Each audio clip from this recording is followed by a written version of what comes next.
Okay, YouTube के जितने भी सब्सक्राइबर्स हैं, आपका मैं बहुत बहुत स्वागत करता हूं आज के इस अद्भुत अद्भुत विषय को सीखने के लिए। दोस्तों, मैं जानता हूं कि परमेश्वर जैसे मसीह मंथन की जो टीम है ना, उनसे मैं इस वक्त में बात कर रहा हूं, साथ ही साथ आपसे भी बात कर रहा हूं। तो आज का जो विषय है वो बहुत ज़्यादा सीखने लायक है।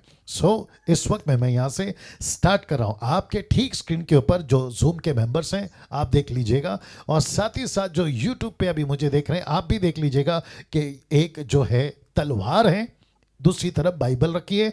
हम सभी जानते हैं इब्रानियों किताब उसका 4 अध्याय वचन 12 कहता है कि परमेश्वर का वचन दो धारी तलवार है ना। इसको मैंने इसलिए रखा है फेसबुक के, माफ करें, यूट्यूब के जितने लोग हैं और साथ ही साथ जितने भी अभी ए लेवल के मेंबर्स हैं, आपको भी बताता चलूं ओके, इसको थोड़ा सा नीचे करना पड़ेगा जी। आपको बताता चलूं कि इसको रखने का मकसद एक है कि हम सब सोल्जर्स हैं, सिपाही हैं, और यीशु के सिपाही हैं। We are the soldiers of Jesus. Okay, now इसका जो बैकग्राउंड है ये तो आपको मैंने समझा दिया।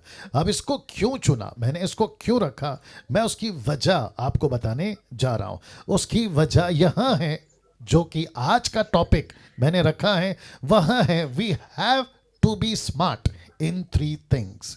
मैं रिपीट करता हूं, we have to be smart in 3 things. Okay, मैं उसको हिंदी में भी कहूंगा, लेकिन अभी फिलहाल इंग्लिश में बताने जा रहा हूं। और जो यूट्यूब के लोग हैं आप भी देख सकते हैं, आपके स्क्रीन के ऊपर नरेंद्र सब दिख रहा है, दिख रहा है sir ji. Okay, so repeat करता हूं, we have to be smart in 3 things. Number 1, we have to be smart in the word of God. Number 2, smart in preaching. Number 3, smart in personal evangelism. तो इसको मैं हिंदी में रखने जा रहा हूं, हम सबको होशियार होना पड़ेगा 3 क्षेत्रों में। मैं रिपीट करता हूं, हम सबको होशियार होना पड़ेगा 3 क्षेत्रों में। सबसे पहला है वचनों में होशियार, दूसरा है प्रचार में होशियार, और तीसरा है सुसमाचार में होशियार। तो ये चीज, ये 3 बातें आपको हम बता चुके हैं, आप सभी के बीच में हम रख चुके हैं। तो वापस से इंग्लिश में और हिंदी में फिर से रखने जा रहा हूं, जो कि ठीक आपके स्क्रीन के ऊपर है। यूट्यूब वालों आप भी देख लें, और मसीह मंथन के जो मेंबर्स हैं वो भी देख लें। We have to be smart in 3 things. Number 1, smart in the word of God, smart in preaching and smart in personal evangelism. यही रहा हिंदी में, हम सबको होशियार होना पड़ेगा 3 क्षेत्रों में। वचनों में होशियार, प्रचार में होशियार, और सुसमाचार में होशियार। नाउ सबसे पहले बात करते हैं smart in the word of God, परमेश्वर के वचनों में होशियार। अब इसको जितने मसीह मंथन के लोग हैं बहुत ध्यान से समझना होगा आपको कि जिस मिशन पे हम चल रहे हैं, जिस युद्ध पे हम चल रहे हैं, जिसको कहते हैं दाऊद को तैयार करना, किसके लिए? गोलियात की जो गलत शिक्षाओं का प्रतीक है उसको नष्ट करना। तो कैसे करेंगे? एक सोल्जर का सबसे बड़ा वेपन, आत्मिक तौर पे भी, सामाजिक और सांसारिक तौर पे भी, वह यहां है। उसका वेपन होता है तलवार या बंदूक या भाला या लकड़ी। परमेश्वर का वचन हमारे लिए वेपन है। मैं रिपीट करता हूं कि परमेश्वर का वचन हमारे लिए वेपन है।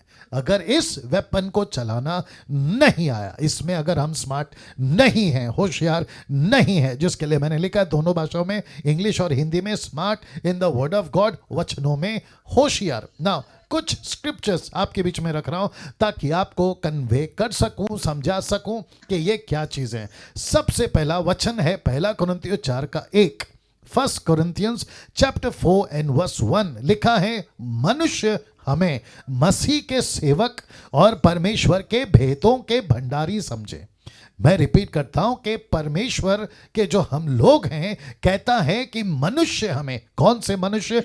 बाहर के। कौन से मनुष्य? जो यीशु को नहीं जानते। साथ ही साथ कौन से मनुष्य? वो कलीसिया के लोग भी जो मुझे और आपको सेवक समझते हैं, पास्टर समझते हैं, लीडर समझते हैं। आप जैसे मसीह मंथन के पेज के आप जो हैं लेकर चल रहे हैं, आप हेड हैं, मुख्य व्यक्ति है। आपको लोगों ने क्या समझना है? सबसे पहले परमेश्वर के भेदों के भंडारी।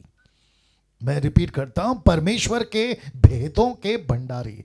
ना इसको इंग्लिश में क्या कहते हैं आप लोग चेक कर लीजिए, बंगाली में, पंजाबी में, गुजराती में, आपकी जो लोकल रेस्पेक्टिव लैंग्वेजेस है उसमें क्या कहते हैं मुझे नहीं पता, लेकिन मैं आपके बीच में हिंदी रख रहा हूं, जो कि लिखा है कि मनुष्य हमें मसीह के सेवक और परमेश्वर के भेदों के भंडारी समझे ना। दूसरा स्क्रिप्चर कहता है इब्रानियों 5:12, जिसको मैं समझता हूं कि कई बार इसको प्रचार कर चुके हैं, इसको आप लोग कई बार पढ़ चुके हैं, लेकिन पौलुस अगर इसका लेखक है, इस पुस्तक का अगर वो राइटर है, मुझे कोई दिक्कत नहीं है, अगर पौलुस नहीं है तो कोई और भी हो सकता है, लेकिन ये बातें हैं परमेश्वर के लोगों की, ये कॉन्सेप्ट जो है वो परमेश्वर के लोगों का है, इसलिए तो बाइबल में इसका दर्ज किया गया है। तो इब्रानियों की किताब उसका 5:12 कहता है कि समय के विचार से तो तुम हैं। ये जो शब्द है ना, तुम हैं, इसका मतलब है कि लेखक इसका जो भी है वो कह रहा है एक वक्त था जब तुम बेबी क्रिश्चियन थे, एक वक्त था कि तुम बिल्कुल फ्रेश थे, नए थे, उस वक्त में हमने अपेक्षा नहीं की, लेकिन कहता है अब समय बीत चुका है। इसके लिए लिखा है कि समय के विचार से इसने कैलकुलेट किया कि एक क्रिश्चियन, एक विश्वासी, एक बहन भाई अगर मसीह में आ गया है, 1 साल, 2 साल, 3 साल, उसको कितने समय तक वेट कर सकते हैं कि वो मैच्योर, परिपक्व हो जाए। कब तक? तो लेखक कहता है समय के विचार से तुम हैं। आपसे बात कर रहा हूं जो अभी जूम के मेंबर्स हैं, मसीह मंथन के मेंबर्स हैं, साथ ही साथ उनसे बात कर रहा हूं जो यूट्यूब पे अभी मुझे सुनेंगे। मैं उन सभी क्रिश्चियन से बात कर रहा हूं जो मसीह की देह में काम कर रहा है। कहता है समय के विचार से तो तुम्हें क्या हो जाना चाहिए? गुरु, मास्टर, गुरु हो जाना चाहिए था ना। इस लेखक का अभिप्राय क्या है, इसकी इंटेंशन क्या है, ये कौन से कॉन्सेप्ट में कह रहा है कि तुम्हें गुरु हो जाना चाहिए? बहुत ध्यान से सुनिएगा नरेंद्र, आई होप कि सब सुन रहे हैं। सुन रहे हैं सर जी। साथ ही साथ मैं कहना चाहता हूं यूट्यूब के जितने लोग हैं आपको भी बहुत ध्यान से बात को समझना होगा कि कौन से कॉन्सेप्ट में ये कह रहा है। उसका कैप ऊपर करो। ये कौन से कॉन्सेप्ट में कह रहा है? ये कह रहा है, बहुत ध्यान से सुनिएगा, ये कह रहा है कि उस वक्त जो यीशु को नहीं मानते यहूदी, साथ ही साथ कल्ट ग्रुप, पौलुस के टाइम पे, पतरस के टाइम पे, स्टीफन के टाइम पे, उनको टक्कर दे सको ऐसे मैच्योर क्रिश्चियन तुम्हारे वक्त के हिसाब से तुम्हें गुरु हो जाना चाहिए था। ऐसे क्रिश्चियंस, ऐसे यीशु के मसीह, ऐसे यीशु के अनुयायी जो वचन के साथ में ठीक से न्याय कर सके, जो वचन के साथ में ठीक से उसको ले चले और साथ ही साथ विश्वासियों को भी एजुकेट करे और जो संसारिक लोग हैं उनको भी टक्कर दे सके, उस कॉन्सेप्ट में ये बात कर रहा है। कह रहा है कि समय के हिसाब से तुम्हें गुरु हो जाना है। इसलिए मैंने क्या पॉइंट चुना? 3 things we have to be smart in. 3 things. पहला क्या है? In the word of God, परमेश्वर के वचन में। मैं सबसे पूछूंगा जो अभी मसीह मंथन के लोग हैं, मैं सबसे पूछूंगा जी, मैं सबसे पूछूंगा, क्या आप उतने मैच्योर हैं, परिपक्व हैं, आप दूसरों को टक्कर दे सकते हैं? क्या इतने स्मार्ट हैं? और उसी के चलते मैंने वेपन कौन सा रखा था? तलवार। क्योंकि वचन कहता है, बाइबल कहती है इब्रानियों 4:12, परमेश्वर का वचन तलवार है, वो भी 2 धारी। राइट? तो प्रश्न उठता है क्या हम सभी उतने गुरु हो गए हैं वचन में? एक छोटा सा एग्जांपल देता हूं। क्यों? मैं आपको बताता हूं। क्योंकि वचन के साथ में टैली करना, वचन को समझना, खुद समझना, दूसरों को समझाना, यह बहुत जरूरी है ना।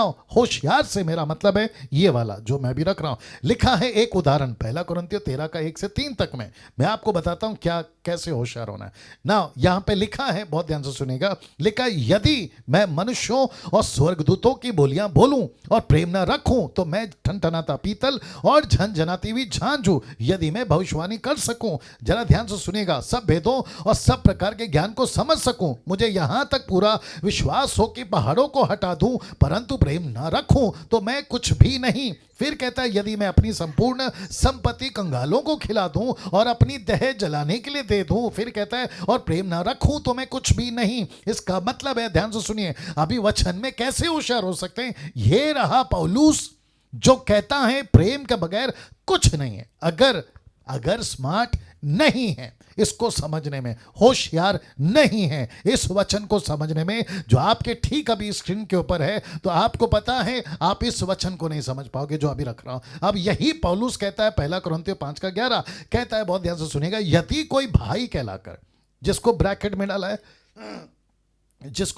डाला है, बॉर्न अगेन क्रिश्चियन, कहता है व्यभिचारी या लोभी या मूर्ति पूजक या गाली देने वाला या पियक्कड़ या अंधेर करने वाला हो, तो उसकी संगति मत करना, वरन ऐसे मनुष्य के साथ में खाना भी ना खाना। ये खाने का मतलब मुझे साथ में ये भी लगता है जो 1 कुरिन्थियों 11:23 में प्रभु भोज, उसको भी कहा है खाने के बारे में, तो कहता है संगति नहीं करना, खाना नहीं खाना। अगर इसका कनेक्शन प्रभु भोज के साथ है तो उसको भी कहता है कि प्रभु भोज नहीं करना। क्यों? वो कहता है वो व्यभिचारी बन गया, मूर्ति पूजक बन गया, वो लड़ाई झगड़े वाला शराबी बन गया, ऐसों के साथ में दोस्ती नहीं करना। अब यहां पे होशियारी वाली बात कौन सी है? What is the smart thing here? अभी यहां पे समझने वाली बात कौन सी है? तो पहला कहता है प्रेम करो। अगर कोई प्रचारक को यह सब्जेक्ट दिया जाए, कौन सा? 1 कुरिन्थियों 13:1-3 तक में, यूट्यूब वालों आप भी देख लें, मसीह मंथन वालों आप भी देख लें, लिखता है अगर प्रेम नहीं है ना तो सब बेकार। तो अभी इसमें स्मार्टनेस क्या दिखाना है, इसमें होशियारी क्या दिखाना है? पौलुस का कहने का मतलब ये नहीं है कि जो व्यभिचारी है उससे भी प्रेम करो। इसका ये देखो, वो कहता है अगर व्यभिचारी है, मूर्ति पूजक है, गाली देने वाला, झगड़ा करने वाला, पियक्कड़ है, शराबी है, तो उससे भी प्रेम करो। उसका मतलब ये नहीं है। लेकिन अगर होशियार नहीं होगा तो वो क्या सिखाएगा? वो यही सिखाएगा कुछ भी हो जाए प्रेम करो, कुछ भी हो जाए प्रेम करो, किसी से भी प्रेम करो। ये नहीं था मकसद, ये नहीं था मकसद। नरेंद्र साहब सब सुन रहे? राइट सर, सुन रहे हैं। अभी कितने लोग जुड़ गए? 50। Okay good. नाउ जितने भी 50 मेंबर मसीह मंथन के, मैं वेलकम करता हूं आप सभी का। पहली बात तो मैं अभी आऊंगा, आपसे बात करूंगा, लेकिन मुझे ये एक्सप्लेन करनी दीजिए। वाह, अमेजिंग, राइट? तो होशियार, समझदार, स्मार्ट किस चीज में? वचन को समझने में।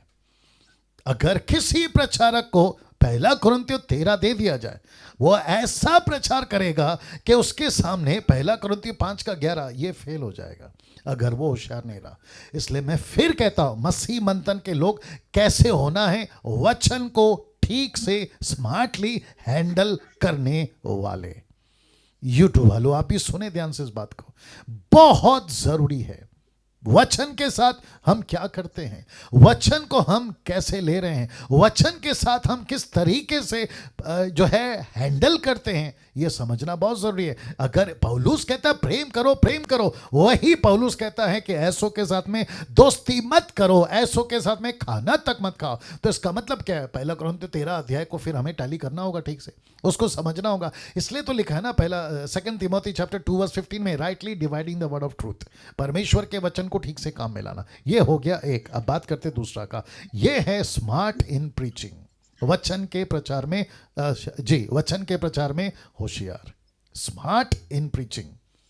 अब आप कितने वचन को समझते हैं, आप जितने वचन को समझोगे, जैसे फर्स्ट पॉइंट था smart in the word of God, अगर जितना उसको समझोगे आप उतना ही वचन के प्रचारक बनोगे। नाउ कैसे हैं आपके बीच में रखने जा रहा। 2 तिमोथी 4:1, बहुत ध्यान से सुनिएगा। लिखा है तीमुथियुस, 2 तिमोथियुस 4:1 में तीमुथियुस को पौलुस कहता है, परमेश्वर और मसीह यीशु को गवाह करके जो जीवितों और मरों का न्याय करेगा, कहता है उसे और उसके प्रकट होने और राज्य को सूदी दिलाकर मैं तुझे चिताता हूं।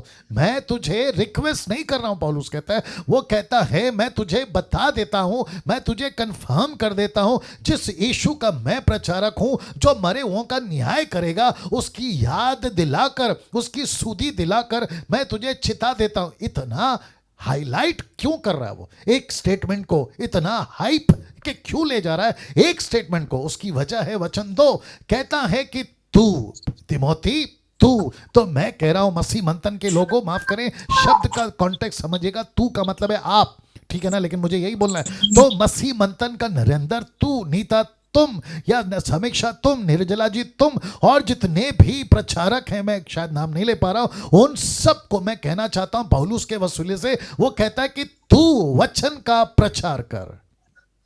वाह, नरेंद्र सबका रिस्पॉन्स आ रहा है? राइट सर, आ रहा है।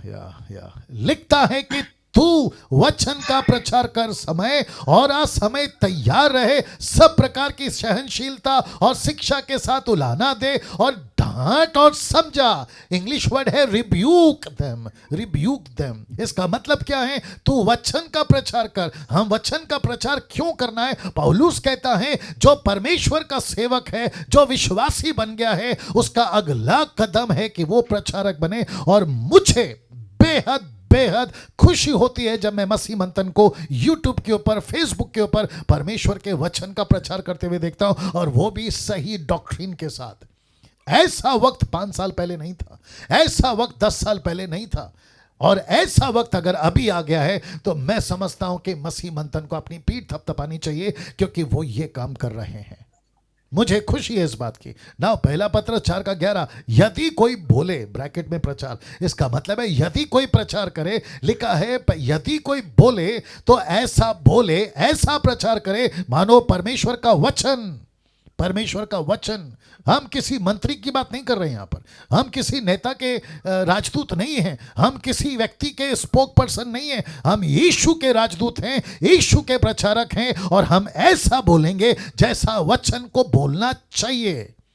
वाह, ऐसा हमें बोलना है। तीतुस की किताब उसका 2:1 और तीतुस की किताब उसका 2:7 से 8 तक में, Titus chapter 2:1 and Titus the book of Titus chapter 2:7 to 8। आइए देखते क्या लिखा है। लिखा है, पर तू ऐसी बातें कहा कर क्या जो खरे उपदेश के योग्य है, सब बातों में अपने आप को भले कामों का नमूना बना। फिर कहते हैं तेरे उपदेश में सफाई हो, तेरे उपदेश में गंभीरता हो और खराई हो। सी दैट, तेरे उपदेश में सफाई हो, गंभीरता हो और ऐसी खराई पाई जाए कि कोई उसे बुरा ना कह सके, कोई उसे बुरा ना कह सके। शैतान कहेगा ये बात अलग है, क्योंकि वचन को हम टैली करना सीख गए। संसारिक लोग बुरा कहेंगे वो बात अलग है, लेकिन ऐसे लोग जो वचन को परखते हैं, ऐसे सच्चे लोग जो वचन को जांचते हैं, कभी कभी मैं किसी को जांचता हूं, कभी कभी आप किसी को जांचते हैं, तो हम किसी की नजर में जो साउंड डॉक्ट्रिन वाले हैं ना, उसको वो हमको बुरा ना कह सके। क्यों? क्योंकि हमारे वचन में सफाई है, हमारे प्रचार में गंभीरता है। दोस्तों, कैसा लग रहा है?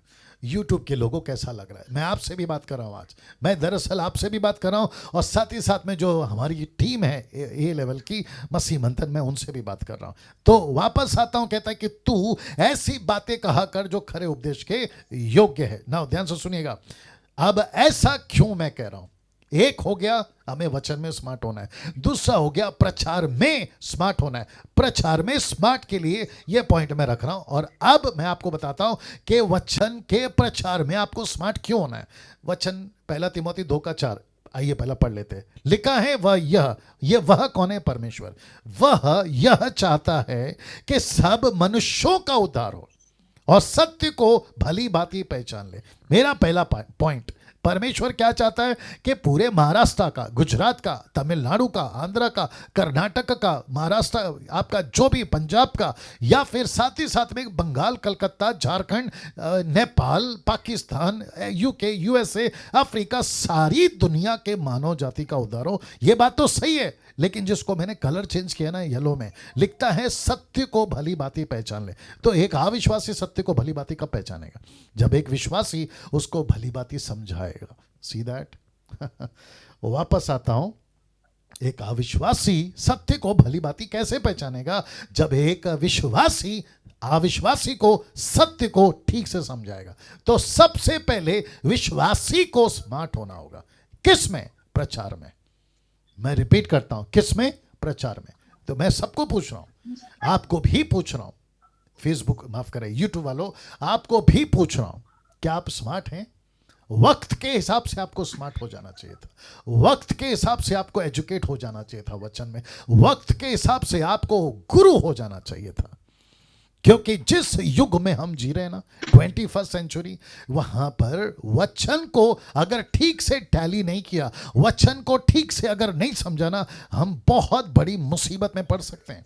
मूर्ति पूजा के से भी ज्यादा मुसीबत में, संसार के पाप से भी ज्यादा मुसीबत में, सच्चाई को जानकर अगर सत्य को नहीं समझे तो फिर अंदर आने का मतलब क्या हुआ ना।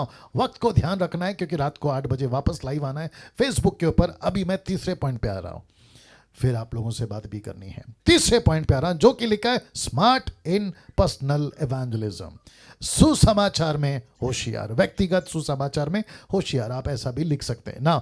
यीशु ने अपने तैयार किए हुए चेलों को अपने साथ नहीं ले गया। मैं रिपीट करता हूं, यीशु ने अपने तैयार किए हुए 12 चेले, 11 चेले, 500 चेले, 120, 3000 उनको साथ नहीं ले गया। क्यों? बल्कि एक मकसद के साथ छोड़ गया। वो मकसद क्या था? वो मकसद क्या था? वो मकसद क्या था? वो मकसद था सुसमाचार, एवेंजलिज्म। यस और नो? वापस आता हूं। यीशु क्यों छोड़ गया 11 चेलों को? यीशु क्यों छोड़ गया 120 को? यीशु क्यों छोड़ गया 3000 को? उसका मकसद है, जिस दिन यीशु स्वर्ग पर उठा लिए गए, उसी दिन उसने पतरस को, याकूब को, यूहन्ना को, सबको अपने साथ ले जाना चाहिए था और उनको कहना चाहिए था कि भैया चलो, अभी खेल खत्म हो गया है, मैं क्रूस पे मर गया हूं, बाकी का देखते हैं क्या होगा, कम से कम तुम लोग बच जाओ। ऐसा होना चाहिए था, लेकिन ऐसा नहीं हुआ। पर्पसली, जानबूझकर, एक योजना के साथ, इसलिए आपके स्क्रीन के ऊपर देख लीजिएगा आप लोग, और साथ ही साथ में मसीह मंथन आप लोग भी देख लीजिएगा। क्या था वो मकसद, जिस मकसद के तहत यीशु छोड़ कर गया? वो क्या है? सुसमाचार। ना इसको एक्सप्लेन कर देता हूं। और यही किया चेलों ने, उनको बहुत ध्यान से सुनना, यही किया चेलों ने, उनको यीशु ने ये कहा था। क्या कहा था? देखिएगा, लिखा है प्रेरितों के काम 1:8 में, परंतु जब पवित्र आत्मा तुम पर आएगा तब तुम सामर्थ पाओगे, यरूशलेम, यहूदिया, समरिया, पृथ्वी के छोर तक मेरे गवाह बनोगे। क्या चेलों ने ये काम किया था? कौन सा? यरूशलेम, यहूदिया, समरिया, सारी पृथ्वी पर। इसका मतलब है फर्स्ट सेंचुरी का पीटर, फर्स्ट सेंचुरी का जॉन, जेकब, फिलिप, एंड्रू, और साथ ही साथ में पौलुस, क्या उनका जो टारगेट था यरूशलेम, यहूदिया, समरिया, उस वक्त का जनरेशन का, पृथ्वी का छोर, तो क्या उन्होंने ये काम पूरा किया? क्योंकि यीशु ने कहा था कि जब पवित्र आत्मा आएगा तो तुम ये सब जगह पे जाओगे। तो मेरा प्रश्न है उनसे, आज बहुत अलग बात कर रहा हूं, आप लोग जरा ध्यान से सुनेगा, क्या उन्होंने ये चारों टारगेट पूरा किया था? ये क्वेश्चन मार्क है, आप देख लीजिए, क्या ये चारों टारगेट उन्होंने पूरा किया था? आप जानना चाहते हैं? जवाब क्या है?